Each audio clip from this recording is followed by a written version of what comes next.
Hey everybody, ronarray here, and I hope your league start is going pretty well.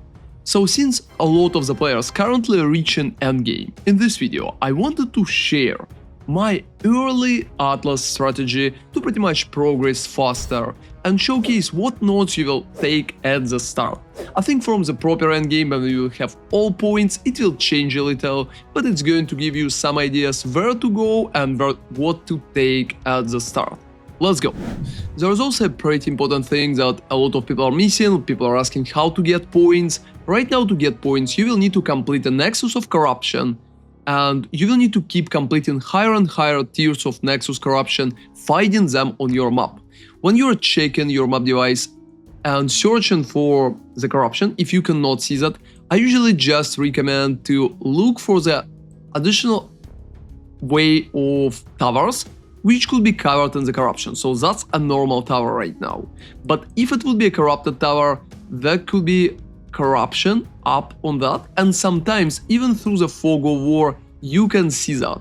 So check all your towers in case you could know where the corruption is, and when you see corruption in the map you should need to go for the corruption nexus. It looks like that, and killing the corrupted boss on that map is going to give you 2 points every time. So try to clear nexuses as fast as possible. However, make sure not to fail that map, because if you will fail that, you are going to receive no points at all. And for another part of points, which are bosses, here you will just need to slay a map boss in area of level 79 and higher to earn a point in this tree. Getting additional difficulties could help with it, so make sure you're investing enough. And to get higher level for your maps in general, you will need to use irradiated precursor tablets like that, so it will give +1 monster level to an area where already is a boss. That way you can go higher than tier 15, progress to tier 16 or even higher, which could be pretty good. So talking about the Atlas Tree, currently some part of it being changed, and I think the most important part in the current tree is pretty much bonuses for precursor tablets. Since you will be able to constantly use those tablets or even sell them, I think the most important node is just precursor influence itself. It gives 30% increased quantity of precursor tablets found in your maps, and is going to make the whole situation with tablets for you significantly better. So I recommend to take it as fast as possible, and just passing through the raid. You'll be able to take Waystone quantity first, after that treasure cuffs, which are pretty bad and not providing any kind of value, after that taking remnants of power and precursor influence. When you will have more points in the future, I think dropping treasure cuffs would be a pretty great idea, and you will be able to pass through the local no village, but you will need to make sure that you are farming a particular type of maps, so mostly like swamp and water biome, or for example forest biome, because otherwise it could be not that good compared to other options. For example, desert biome is going to make your drops less than it's been before. So I would recommend to be very careful about local knowledge currently. After you took precursor influence, I recommend to go to the left and receive enigmatic intensification. That way you will be able to have more explicit modifiers on Waystones for each precursor tower affecting map area, which is kinda nice. You can get up to 3 towers or even 4 sometimes in one zone, and it's going to give you pretty buffed maps. I'm also taking all tablet effects right here, because tablet effects is going to boost your quantity, is going to boost your rarity and general bonuses too. After you finish with that part, you will have only 2 options left. So first off, you can go for Rising Danger. I currently don't have it because I spec'd a little to the right, but my next point are pretty much definitely going there. Rising Danger is going to give you 15% increase rare monsters in your maps, and in Path of Exile 2 currently most of the good loots are coming from rare monsters, so more rare monsters, more chances to drop anything good in particular. Unfortunately, going for a rare monster is duplicated is not really nice because it's practically one rare monster. I think that node is complete joke right now and probably shouldn't be taken in any kind of case. But just using 3 points to pass for Rising Danger is pretty much worth it.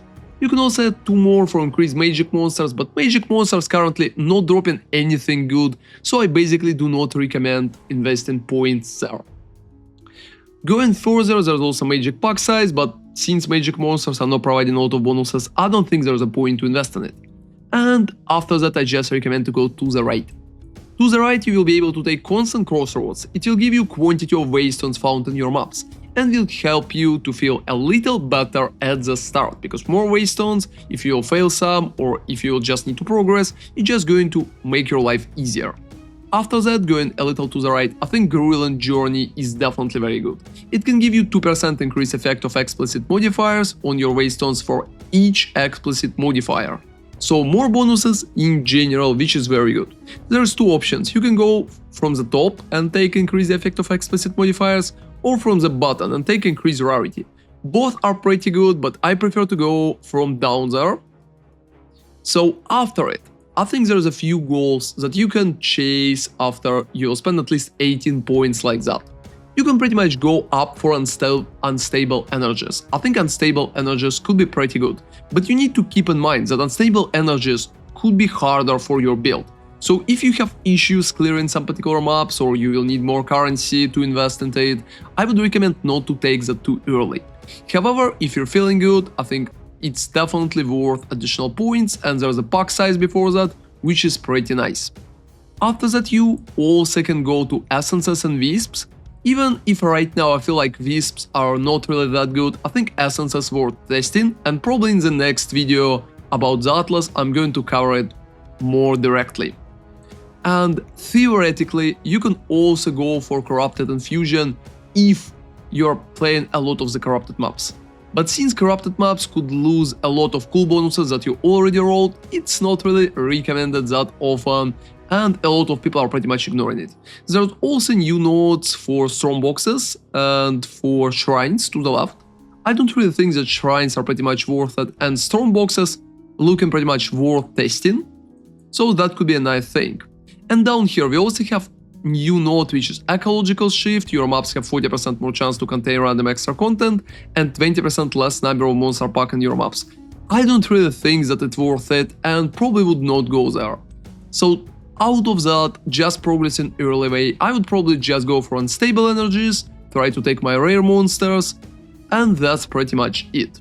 But for the future, I think there's a few things that we can explore, and I will test more before showcasing my full endgame atlas soon.